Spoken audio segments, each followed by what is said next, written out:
Wala nang maraming paligoy-ligoy pa, diretso sa punto na. Maiksi lang ang komentaryo, pero diretso sa punto.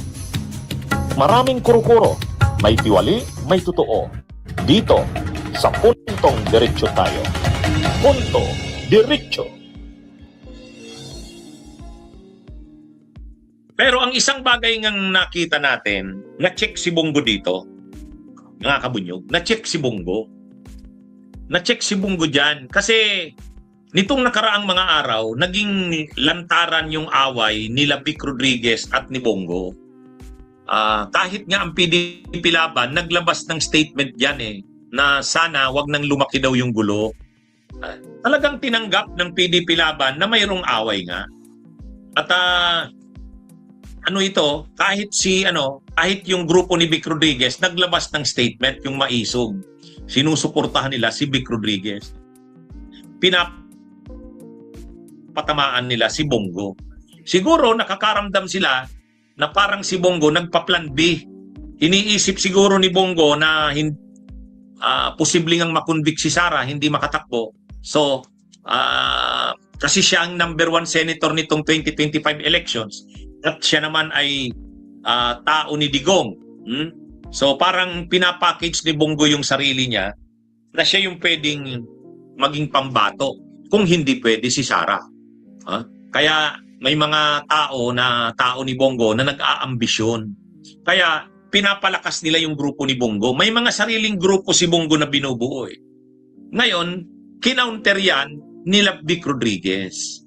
Kina-counter nila. So kinausap nila si Baste.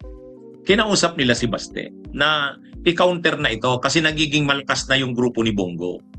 Kaya sa kanina, tingnan nyo ito si Bongo kanina. Ayan yan yung picture kanina ni Bongo. Nandun siya pero hindi siya nag-stand out.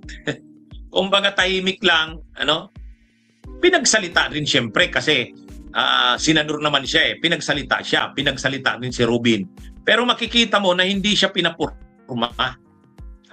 Hindi siya pinapurma kanina. At saka yung mga tao ni Bongo, wala kanina. Wala kanina. Kaya, at saka kanina talaga, pinakilala talaga na ang leader ng lahat ng Duterte ay si Baste. Habang tumatakbo si Sara, ang magiging pinaka-leader ng lahat ng pro-Duterte groups ay si Baste. So, hindi yan si Bongo. Sinabi rin ni Mike Defensor, kung hindi makakatakbo si Sara, nandyan si Baste. Doon pa lang, tinuldo ka na kanina. Na sabi ni Mike Defensor, mga senador, akala nyo kung hindi makakatakbo si VP Sara, wala na kami. Nandyan si Mayor Baste. Parang tinuldukan ka agad kanina yung issue.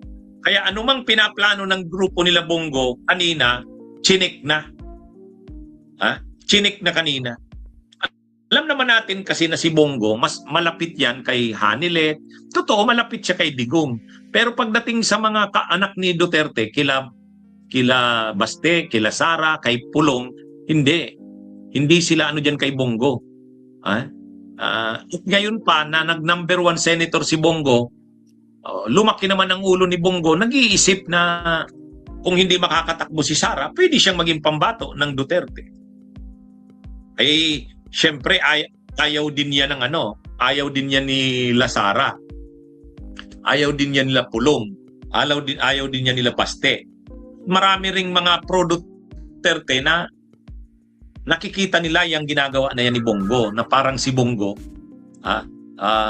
nagtatayo ng sarili niyang grupo within sa grupo ng mga Duterte. Kinounter ngayon. Ito na ngayon yung Rage Coalition. Ang pinaka-leader nila si Baste. At ang tinutulak nila kung hindi makatakbo si Sara, si Baste. Inanunsyo na kanina Inanunsyo na kanina. Kaya yung pagtitipon kanina, makikita mo, galaw ng mga Duterte, yung mga anak ni Duterte mismo, sila Baste, sa sulsol nila Mike Defensor, nila Vic Rodriguez na i-consolidate na yung lahat ng pro-Duterte groups, kasi nagmamaniubra sila Bongo, dapat i-assert ng mga Duterte na sila yung mamuno dyan sa lahat ng grupo na yan. Kaya kinausap si Baste. Kwininto naman kanina ni Baste. Pinuntahan daw ni Mike Defensor si Bebot Alvarez. Katapos pumunta sa kanya, sabi ni Baste, pumunta sa kanya si Mike Defensor at si Bebot Alvarez. Ang idea na lahat ng pro-Duterte groups ngayon pa lang pagkaisahin na. Kailangan ng leader. Si Baste yon.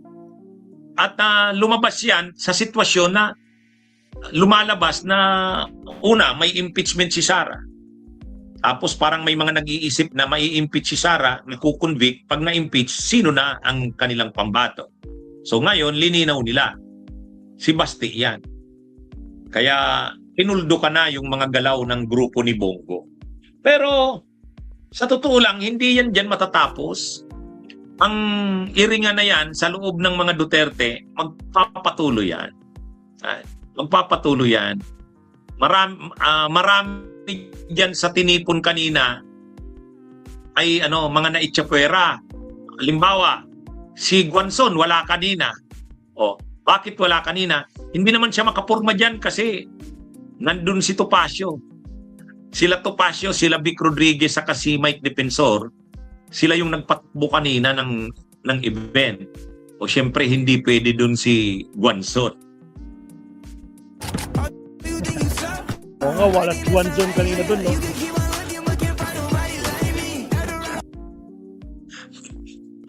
Ang isa pang wala dyan, sila Amy Marcos. Si Amy Marcos, wala. Bakit wala si Amy Marcos? Syempre, hindi welcome si Amy dyan. Sila Guanzon at saka sila Amy Marcos, wala pang masyadong tiwala ang mga Duterte, ang mga DDS supporters. Kahit na nga nagpapakabastos na ng todo si Guanzon, hindi pa rin naniniwala yung mga Duterte supporters. Kahit si Amy, grabe na ang paninira sa kanyang kapatid, grabe na ang ginagawa, marami pa ring duda kay Amy.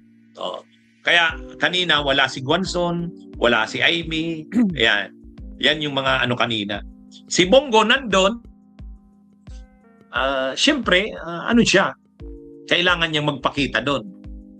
Kasi pag wala siya doon, magiging intriga yon. Pero sa totoo lang, kitang-kita mo kanina na hindi siya pinapurma. Hindi siya pinapurma kanina. Nila Vic Rodriguez. Kumbaga yung event kanina, kila Vic Rodriguez yun. Kila Mike Defensor. At dito pa lang, makikita mo na mga kabunyog na pag nanalo si Sara, hindi sila Bongo, sila Vic Rodriguez, sila Mike Defensor ang papapil kay Sara. Sila.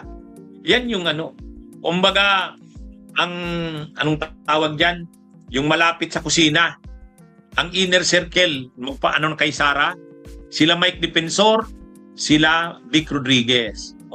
Itchapwera dyan, sila Bongo.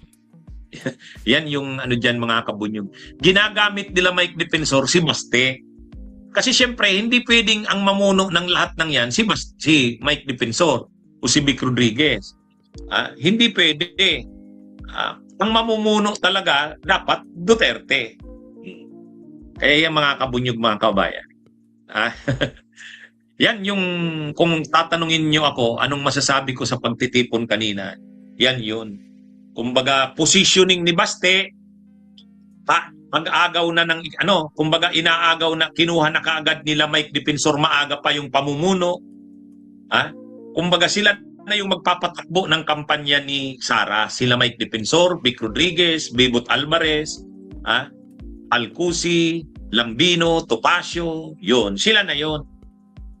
Para sumunod ang lahat, kailangan may symbolic na leader ng grupo. Si Baste yun.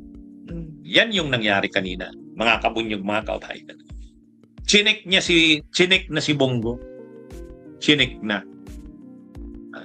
Okay. Mga kabunyog, mga kabayan, magandang araw sa inyong lahat.